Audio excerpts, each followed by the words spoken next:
ระวังกันในเด้อทุกคนฝ่าฝนช่วงนี้เนาะโอ้เขื่อนล่มซ้ายๆเลยทุกคน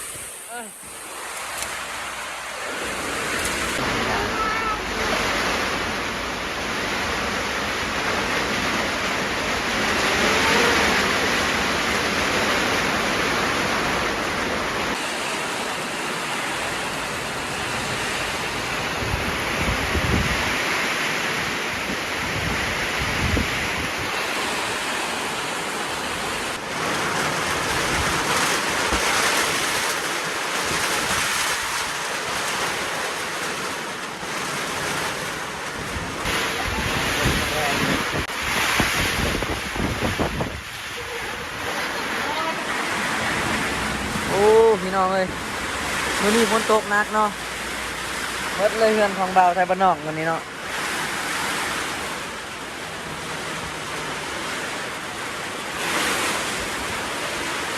ทุกคน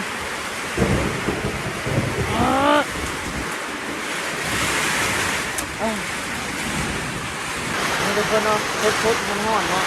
ฝนตกหนักมื้อนี้เนาะทุกคนเนาะตกหนักแห้งเลยพี่น้องทั้งฟ้าทั้งลมเพื่อนก็มาเลยเนาะทั้งเลยเนาะตรงนี้เปียกหมดเลย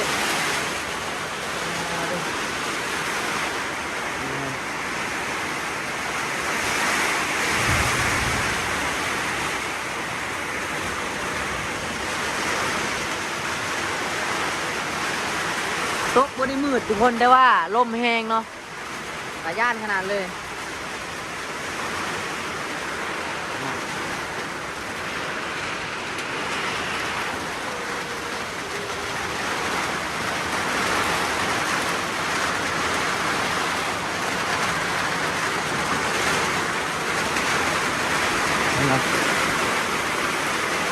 พันยาย่านเนาะ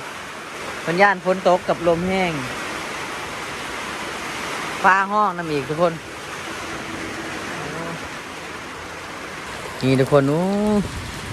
เนาะถึงฟ้าถึงฝนถึงลมเปียกหมดเลยเงินบาทมันนองมันนี่ตัวพี่น้องสดๆเลยเนาะวันที่3มื้อนี้วันอาทิตย์เนาะ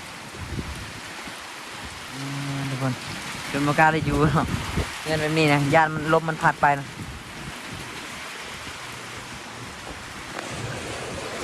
นี่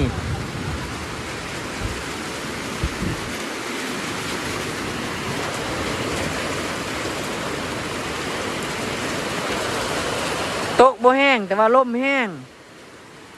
สายยานขนาดเลยทุกคน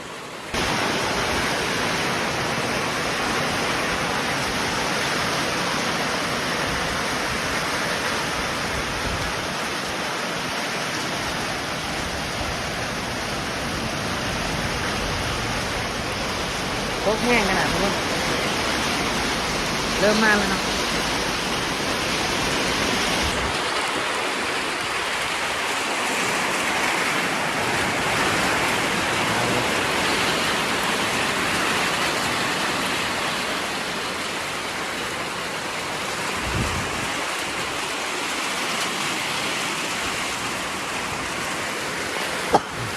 บาทบ้านนอกได้สากไฟแล้วเนาะสากไฟไว้เนาะมื้อนี้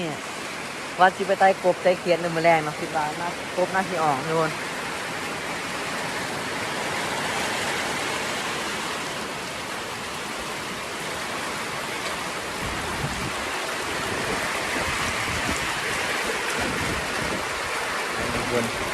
ถึงบ้านเหมือนกันเนาะ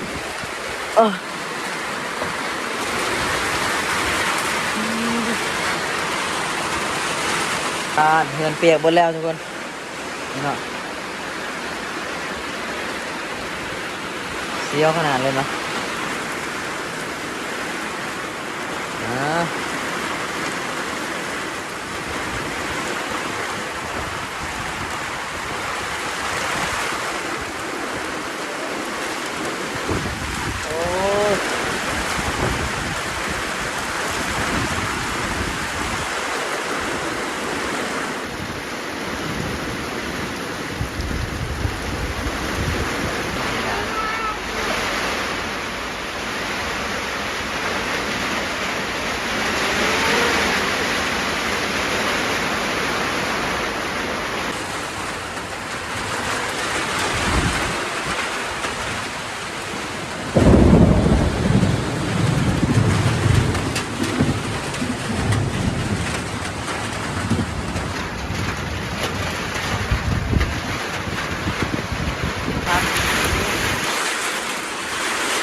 กคน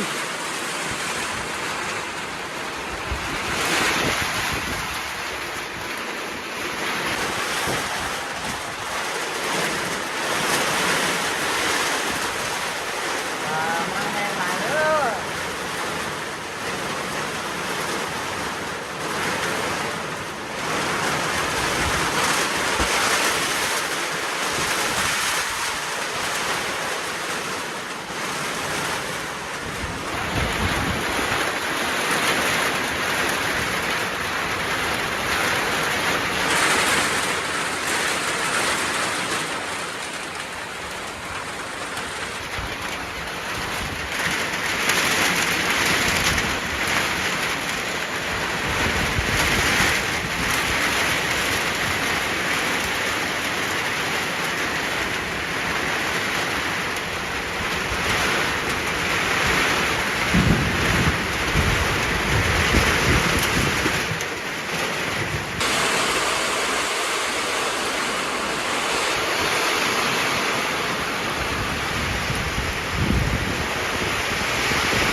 พี่น้องโอ้ตะยานคักเลยทุกคนโอ้อย่ามาแห้งหลายเด้อเดี๋ยวเพื่อนบ่าวแต่มันนอกสิปิวไปแล้วทุกคนเอ้ย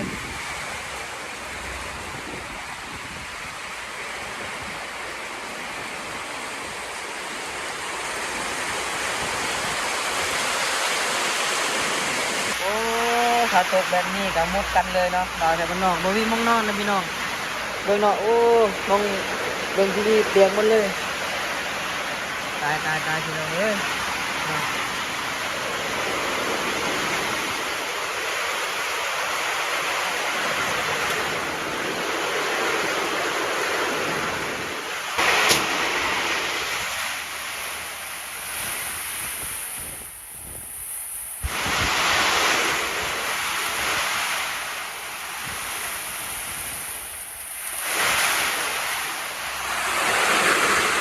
ระวังกันในเด้อทุกคนฝ่าฝนช่วงนี้เนาะโอ้เหินลมสายๆเลยทุกคนโอ้บ่อยู่เลยทุกคนเอาทุกคนฝ่าฝนช่วงนี้ให้ทุกคนระวังกันในเด้อทุกคนเด้อถ้าอยู่บ้านแบบบ้านเป็นนอกนี่บ่ปลอดภัยเนาะทุกคนห้าไปมองบังเลยเนาะ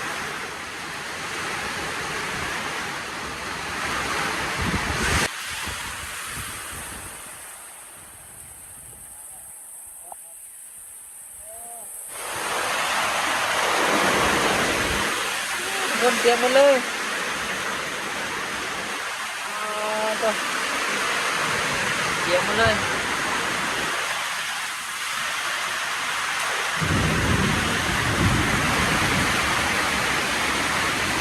ดีโบมสู้กอดไว้ทุกคนเนาะเพราะว่าย่ามันเปียกเนาะแต่พอได้นอนนะทุกคนโอ้มันต้องจับไว้เนาะถ้าเอาปากไว้อยู่พื้นมันก็ขี้เปียกหมดนะทุกคนนะ